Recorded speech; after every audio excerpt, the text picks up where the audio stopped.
मेरे मन में अनेक सवाल चल रहे थे कि वो बूढ़ा व्यक्ति कौन था और मौत शब्द सुनते ही वो मर क्यों गया। वो काला व्यक्ति कौन था? इस लैपटॉप में आखिर क्या खास है? वो काला व्यक्ति उस बूढ़े व्यक्ति से क्या लेना चाहता था? क्या उसने दानव की झूठी कहानी बनाई थी? ये पहली मुझे कुछ कुछ सुलझती हुई नजर आ रही थी। मैं अचानक से अपने आप से बोल पड़ा, साजिश। ये सुनकर रॉकी थोड़ा सा डर गया और कार की गति और भी धीमी कर दी। मैं रॉकी की ओर देखकर बोला, मैं समझ गया कि उस आदमी को साजिश रच कर मारा गया था। ये एक हत्या थी। वो काला व्यक्ति जरूर इस बूढ़े व्यक्ति से बदला लेना चाहता था। उसने पहले उस बूढ़े व्यक्ति को खूब डराया, सड़क पर भगाया। वो जानता था कि वो बूढ़ा दिल का मरीज है। उसे पहले मौत का डर देकर खूब डराया गया और फिर उसने तुम्हारे मुंह से उस बूढ़े के सामने मौत शब्द बुलवाया, क्योंकि अगर एक अनजान व्यक्ति ये बोलेगा तो बूढ़ा और भी ज़्यादा डर जाएगा और उसे हार्ट अटैक आ जाएगा और वो मर जाएगा, जो शायद उसके बोलने से ना आता। और जैसा वो काला व्यक्ति चाहता था बिल्कुल वैसा ही हुआ। वो उस बूढ़े व्यक्ति से बदला लेना चाहता था, इसलिए उसने तुम्हें अपना मोहरा बनाया।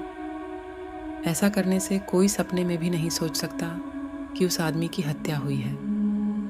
कल सुबह पुलिस ये कहते हुए केस को बंद कर देगी कि उस बूढ़े को इस घाट में हार्ट अटैक आ गया था। उस काले व्यक्ति ने दानव की झूठी कहानी तुम्हें सुनाई और एक खतरनाक साजिश रची।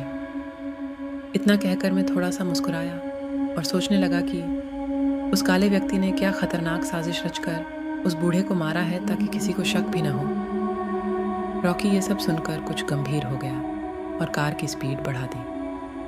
मैं ये सब कुछ देखकर बुरी तरह डर गया। इससे पहले कि मैं कुछ बोल पाता, रॉकी ने मेरे हाथ से वो बैग छीना और खिड़की खोलकर कार से बाहर कूद गया। ये देखकर मैं बुरी तरह डर गया।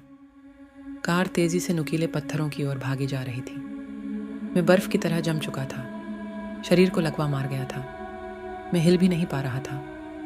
कार लौटपोट होते हुए उन नुकीले पत्थरों से जा टकराई। मैं कार के आगे के शीशे से टकराकर बाहर जमीन पर जा गिरा।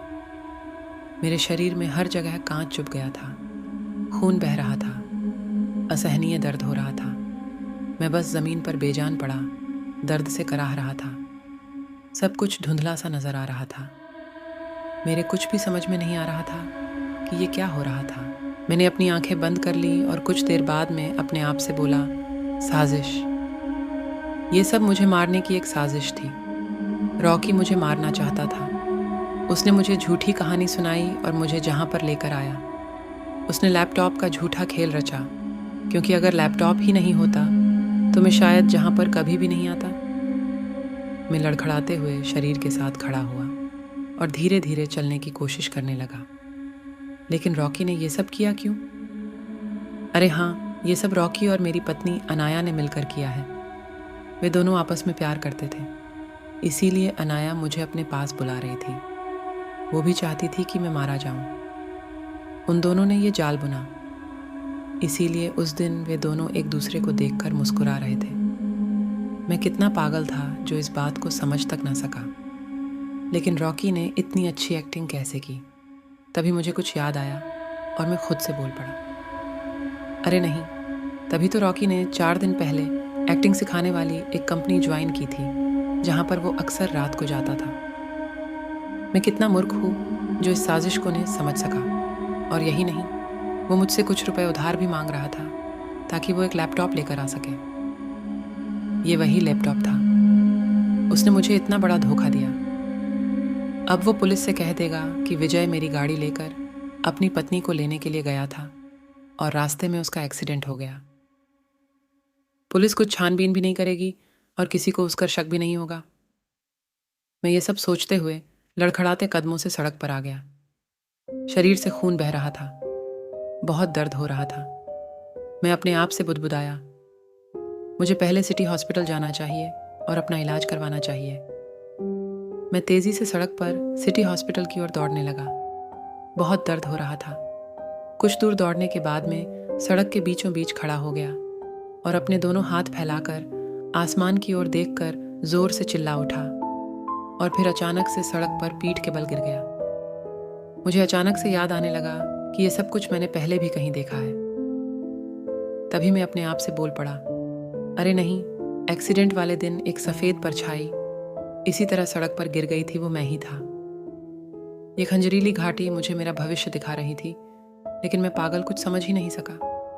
मेरे दिमाग में सिर्फ एक शब्द चक्कर काट रहा था, और वो था साजिश। मेरे शरीर से सारा खून बह चुका था, सर फट चुका था।